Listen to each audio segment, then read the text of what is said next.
ensuite, il y a la partie aussi négociation, hein, bien sûr, parce que chaque partie, l'acheteur, le vendeur, veut défendre ses atouts, veut défendre ses arguments.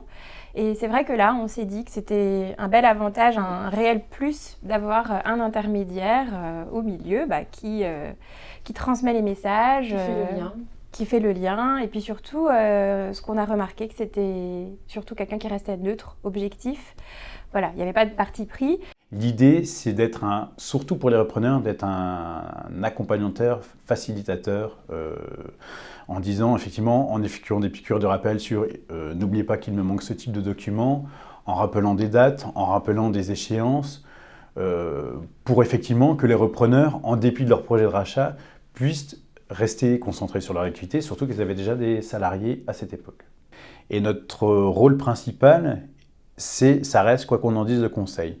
Et l'exemple bien figuratif, ça a été effectivement l'accompagnement dans la rédaction de cette lettre qui a été transmise ensuite au vendeur, en mettant en avant des points d'attention et des points déterminants sur lesquels effectivement il ne fallait pas se louper. On a mis en avant effectivement des qualités de négociation qui ont permis de cimenter le rapport gagnant-gagnant de cette opération.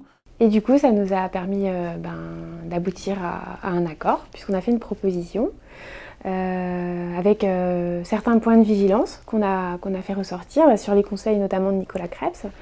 Et tout ceci nous a permis d'oser, de nous lancer, en tout cas de faire la proposition qui a été acceptée. Un beau jour, j'ai reçu une proposition de M. Krebs pour la reprise de l'entreprise par WOOZUP. Et ça correspondait à ce que j'attendais, quoi. Le fait de leur dire que c'est une agence de communication qui va reprendre, c'était rassurant, autant pour moi que pour mes employés.